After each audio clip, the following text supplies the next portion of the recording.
And our top focus continues to remain on the Ukrainian drone strike on Russia. Ukraine has launched a massive drone attack on Russian aircraft. The massive operation, codenamed Spiderweb, was in the works for over a year and a half and was greenlit by none other than Ukrainian President Zelensky himself.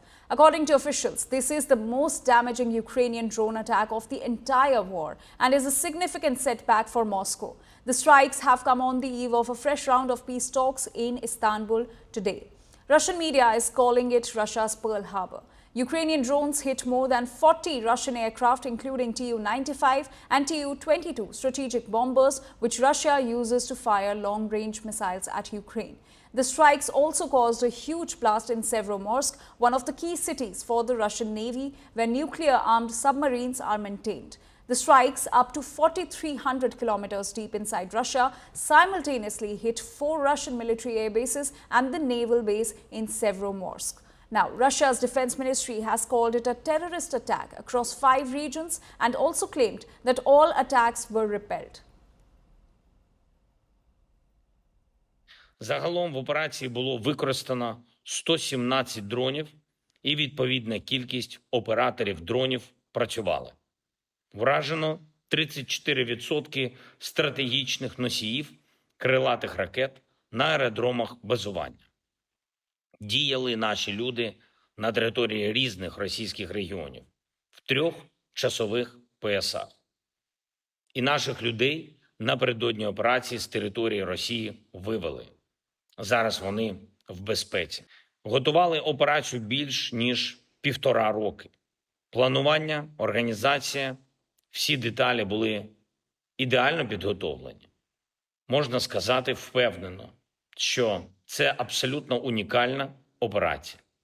Найцікавіше, і вже зараз це можна говорити публічно, офіс нашої операції на території Росії знаходився безпосередньо поруч з управлінням ФСБ Росії в одній з їхніх областей. And we're now being joined by senior Russian journalist Ksenia Kondratieva on the broadcast. Ksenia, could you tell us about the losses that have been incurred by Russia in this biggest drone attack from Ukraine? Hi, thanks for having me, first of all. So what we know, I've seen your report, and I also seen the visuals that you are showing. Some of those visuals were proven to be fake from the people of the cities that those visuals alleged to show. Now, what Russia has stated, Russian MOD has stated yesterday that the airfields were attacked in 5 regions. That is Murmansk, Irkutsk, Ivanovo, Ryazan, and Amur regions. And a very particular statement it made that while in 3 regions the attacks were repelled, in 2 other places, there was a partial damage. I would quote, said, several pieces of aviation equipment caught fire.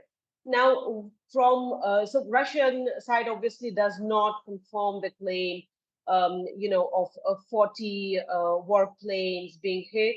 It doesn't go into details of which particular warplanes were destroyed by those drone attacks. So there is a little information we have from the Russian side, and obviously considering the fog of war, we would treat Kyiv's claims very carefully. And as I said, even the videos coming from that side have to be treated very carefully.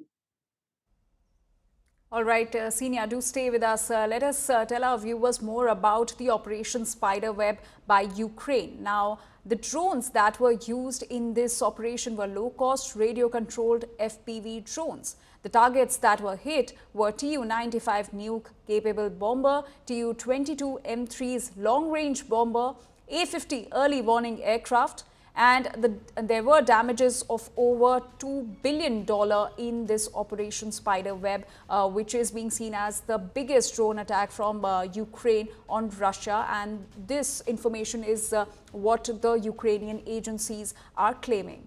Ksenia continues to stay with us with more on this. Ksenia, could this drone attack be a turning point in the Ukraine-Russia war?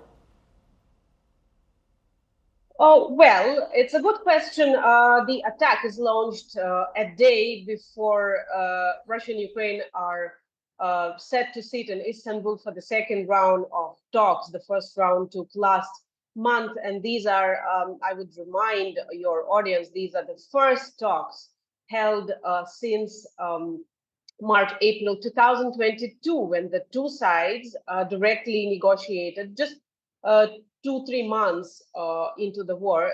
They tried to directly negotiate a ceasefire and a possible peace, but those talks were, Ukraine basically walked off on the advice of their Western supporters, particularly UK. They walked off from those talks. Now, this attack is launched just a day before the important talks set to take place today, basically at 1 p.m. local time. It's Moscow time and Istanbul time in Turkey. What is important also, and I think most of the West international media, I would say, completely ignore that fact that yesterday, I'm sorry, Ukraine didn't only launch the drone attack on the military targets, which in the condition of war, of course, are legitimate targets, but it launched attack against civilians, a terror attack against civilians. It blew up two bridges. When I claim Ukraine blew up those bridges, of course, this is preliminary investigation is going on. But yesterday morning, two bridges were blown up. Those bridges were over the railways. In one case, there were not only one person was injured, but in another case, over 70 people were injured and 7 people died, including small children. A 5-month-old baby is battling for his life right now in the hospital after this attack. So these kind of attacks against the civilians, against civilian targets, is not something Russia has ever tolerated and will tolerate. So obviously these kind of attacks, and I'm even surprised those are not spoken about, they definitely change the course of these negotiations. We have to see what happens today in Istanbul, if at all the talks will happen. But the Russian side said that its delegation has reached Istanbul yesterday. We had those visuals that it is carrying a proposal which it didn't make public. Unlike Ukraine did, we've seen Reuters citing the document that Ukraine is going to bring on the table. And that document didn't change much from what was discussed in April with the US side. And we know that both the US and European allies of Ukraine have rejected some of those proposals, like particularly the security guarantees, which are not only diplomatic, but first of all, military guarantees. And this is, of course, something that Russia is also opposing to. So we have to see whether these negotiations will go any way forward, given this very important escalation that happened yesterday. Right, Senia, do stay with us. So Russia is calling it its own Pearl Harbor moment after the drone attack from Ukraine. Now, let us understand how Kyiv executed Operation Spiderweb. Now, this was planned for 18 months and Ukrainian President Zelensky oversaw the operations. Now, Ukrainian forces smuggled drones into Russia, and mobile wooden cabins also were smuggled. Once in Russia, drones were hidden in wooden cabins during this operations, and then roof remotely opened for the drone attack. Drones were remotely operated by Kyiv and by the Kyiv operator. So this is how Kyiv actually executed what it calls Operation Spiderweb. This is what the Ukrainian agencies claim. This is how they executed this entire operation, which is being seen as the biggest drone attack by Ukraine on Russia. Senia continues to stay with us. Senia, as you said, that Russia has never tolerated such attacks and will not tolerate such attacks. So what could be the further strategy of Russia? Again, when I said Russia will not tolerate such attacks, I mean the attacks on civilians, killing civilians in the moving trains, by blowing up the bridges. I'm not talking about drone attacks at this moment. And you have not mentioned those attacks in your report. So, I would caution to distinguish between attacks on the military field and attacks on civilians. And I think India knows quite a lot, especially lately, about the attacks against civilians and how India itself reacted responded to those attacks. Now, when we talk about the drone attacks on the military airfield, uh, you would see, of course, even Russians, I believe, were surprised on how those attacks were executed. The drones flying out of the cargo trucks, and we've seen some videos showing Russians trying to stop when they realized what's happening. They climbed on the roof of those trucks and tried to stop the drone from flying. What is important here, and the point I want to make is what kind of achievement Ukraine has with this. You have to look still at what's happening at the battlefield. Russian forces are moving quite fast in the past 1 month, taking a settlement after a settlement. So does this attack, even if we assume a significant, we don't know the number of warplanes destroyed by those attacks because Russia has not confirmed on any numbers. But even if some of them are destroyed, does it help Ukraine get any upper hand on the battlefield? No, it does not. So this attack, the way it was executed, the way it was highlighted in the media, the way videos went out, the way Ukrainian president is describing the attack, that it took over a year of preparation and so many drones were involved. It's a great PR and it's a great narrative, but that doesn't change the basic situation on the battlefield where Russia has an upper hand. These does not change at all. So I think that's the key point here we have to consider. All right, Senior, do stay with us. So, ahead of the peace talks scheduled in Istanbul today, Ukraine has launched a massive offensive against Russia, escalating tensions between the two warring nations. After keeping Russia and Turkey in suspense, Ukrainian President Zelensky has confirmed that his defense minister would represent the country in the second round of peace talks with Russian officials. However, Zelensky has firmly stated that Ukraine will not compromise on its independence. He has also called for a full unconditional ceasefire. He has in fact also called for the release of prisoners by Russia.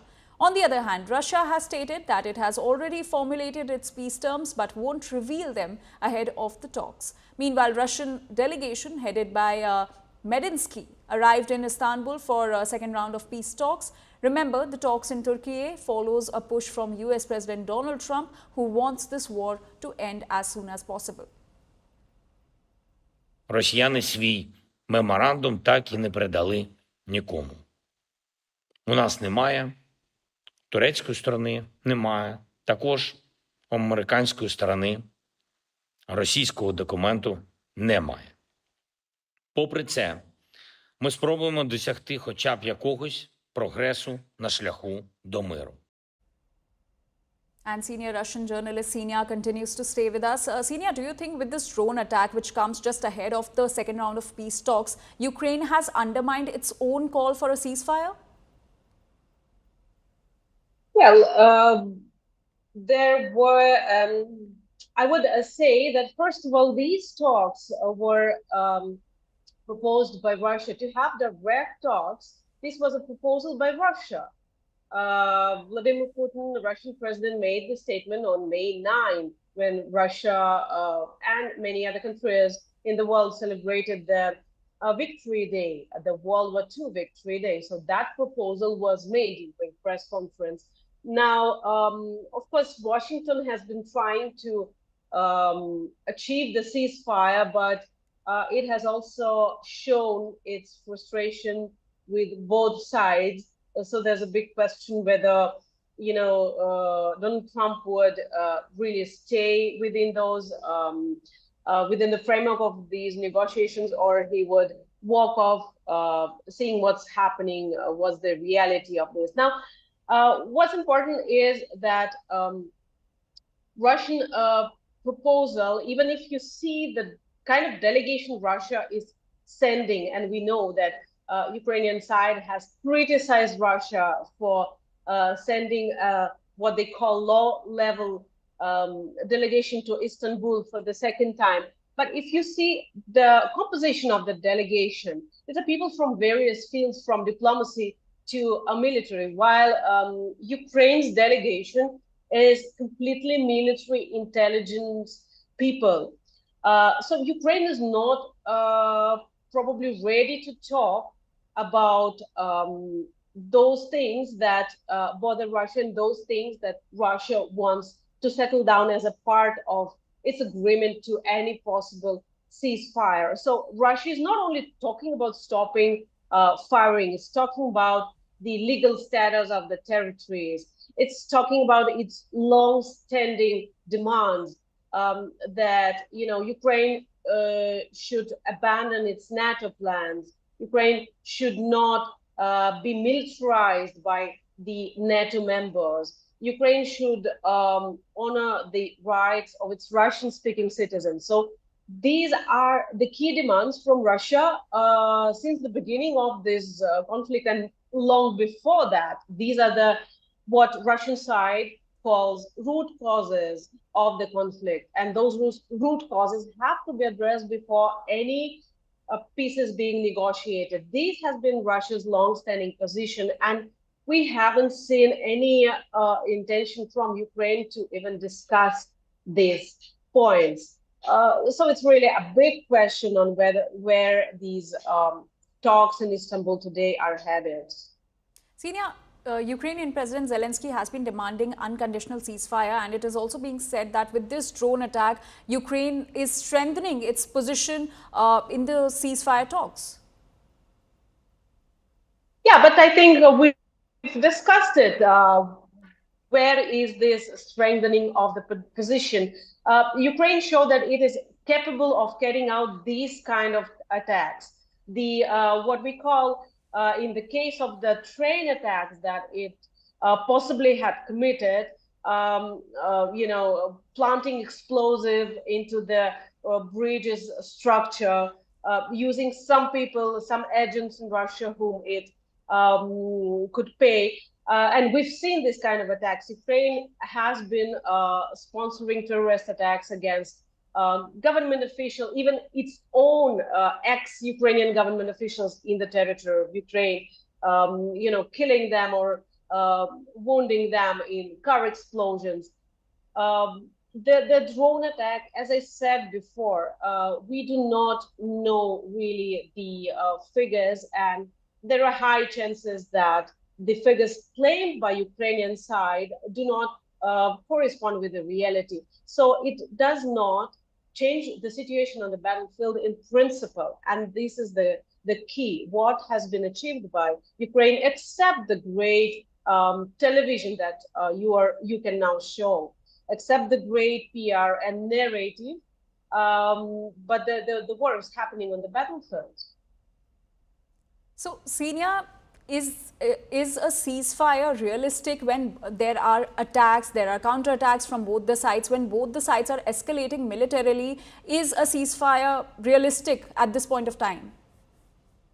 As I said, it looks very tough and questionable, and we have to really see whether Washington, which is trying to mediate the ceasefire, is actually staying, or it is considering walking out, because again, it has many times expressed its frustration with both sides for escalation and not being able to come to the terms as Washington thought is quite a simple thing to do. No, it's not a simple thing without addressing the main causes of this conflict.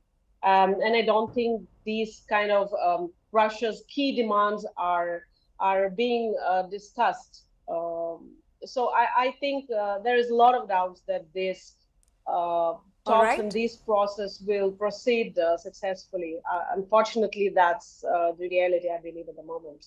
All right, Senior, thank you so much for joining us on the broadcast.